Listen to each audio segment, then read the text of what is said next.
What's good, YouTube? It's your boy Mcu, one half of the Storyline Siblings family. And guys, for today's video, I will be reacting to the MCU versus the DCEU by Watch Mojo. Now, guys, if you love Marvel and DC, please consider hitting that subscribe button and smashing the like button and ringing the bell, because we post every day at 6 p.m. Eastern Time.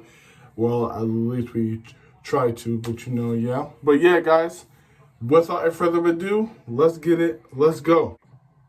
As the 2010s draws to a close, it's time we took a look at the genre that defined a decade of summer blockbuster movies, the superhero cinematic universe.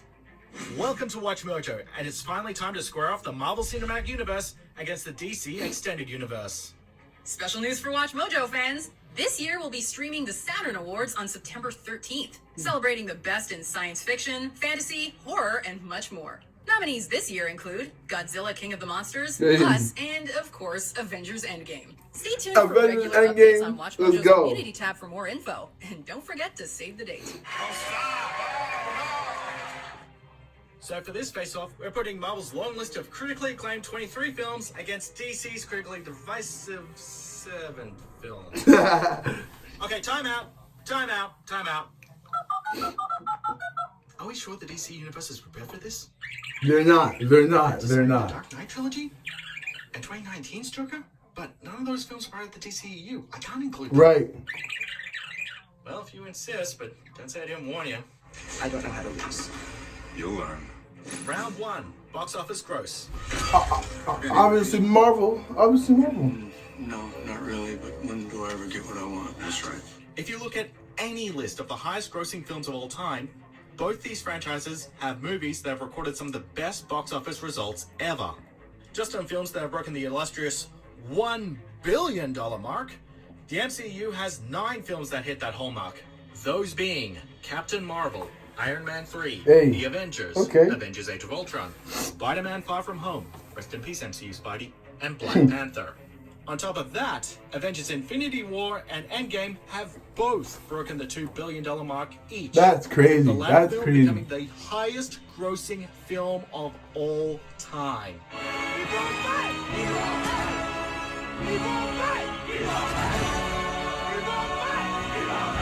The DCEU, on the other hand, has exactly one film that broke the $1 billion mark, Aquaman. Oh, wow. And, well, there's not really anything else positive I can say about the DCEU's box office records.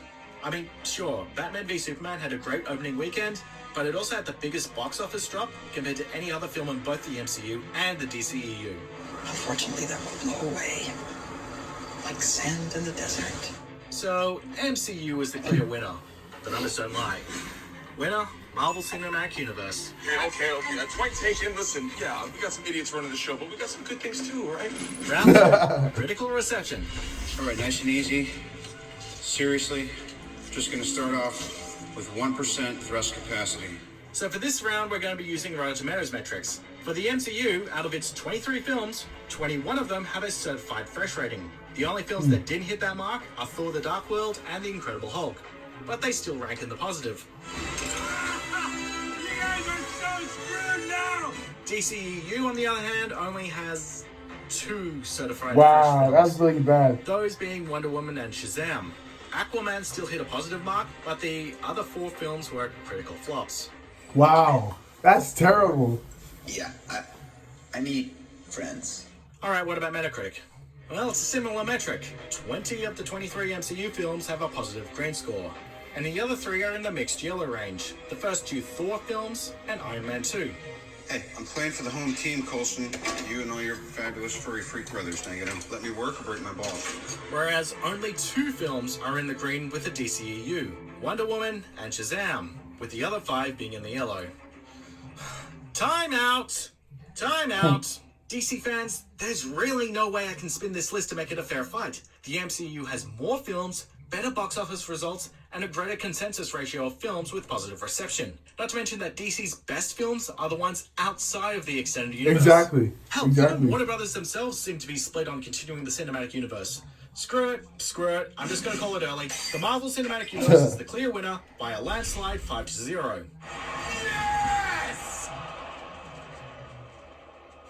But the video player still says we have 6 minutes left. So you know what, for the time remaining, let's take a look at the top 5 ways to save the DC Extended Universe.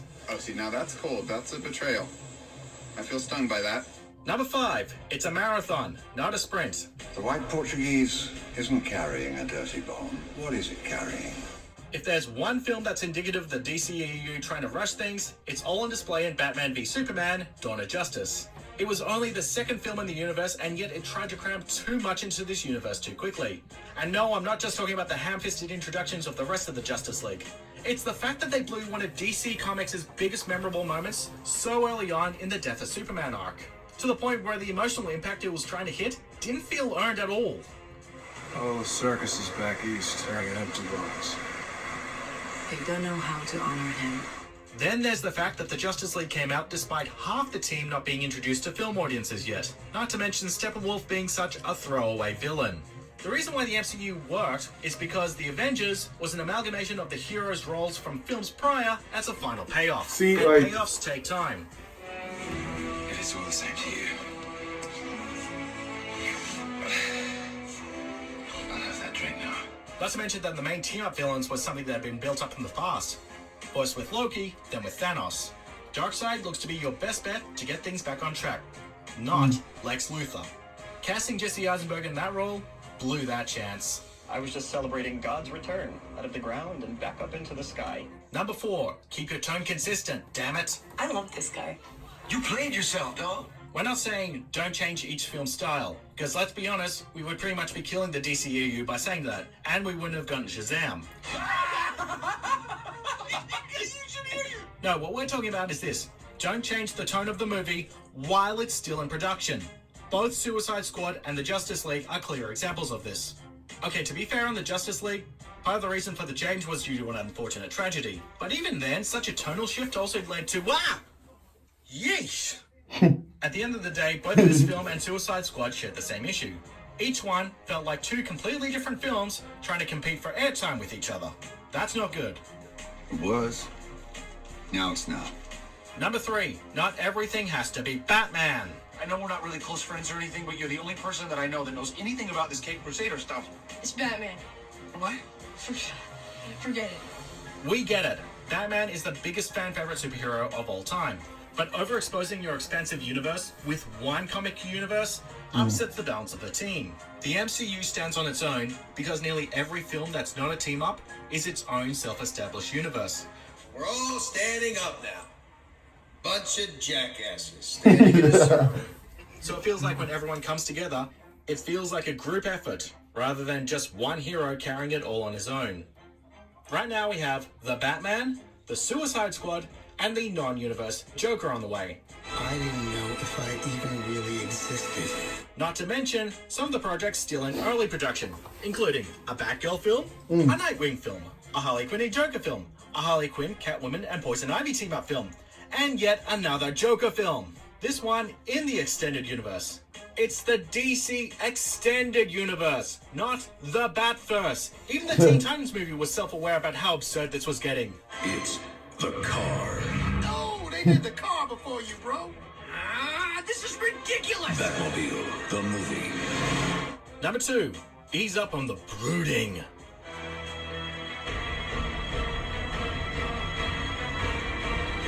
With the exception of Shazam, all of the DCEU film posters seem to have one thing in common. They all seem to be trying to out-brood each other. It seems like someone was standing behind the photographer going, "Brood! Brood!" Come on, say to yourself, "I am Brood." Hey Ben, tell me something. Do you brood? Yes, Batman v Superman was very guilty of this. But even the Aquaman and Wonder Woman posters couldn't help themselves. Hey guys, you became popular for becoming childhood heroes wearing colorful costumes, fighting cheesy criminals and supervillains. Did you guys hide comics in your Shakespeare books at school? Tell me.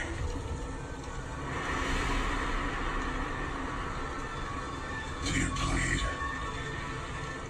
Number 1, nail your script.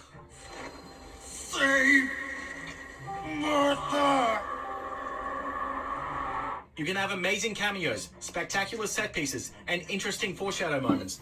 But all of that will mean diddly squat if the script feels like it was written by someone who feels like they're being pulled in 50 different directions.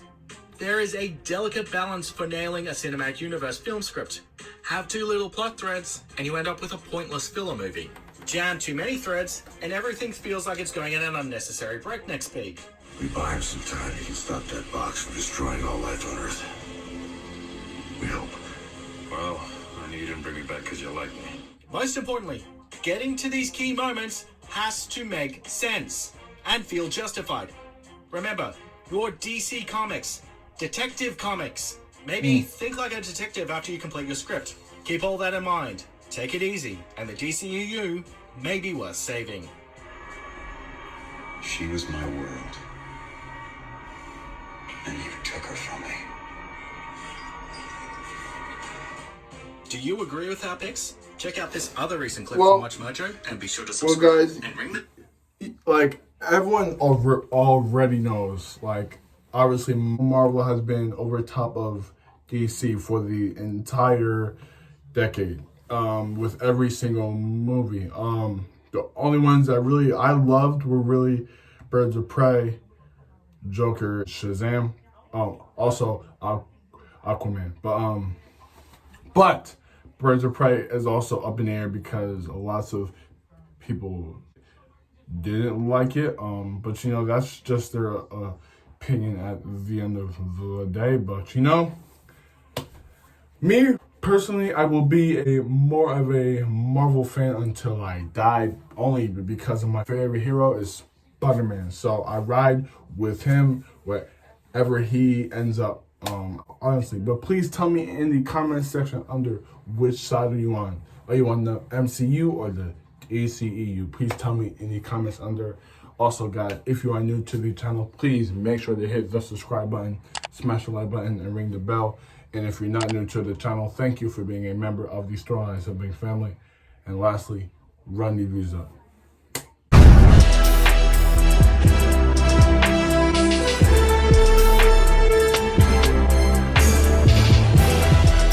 Run these views up.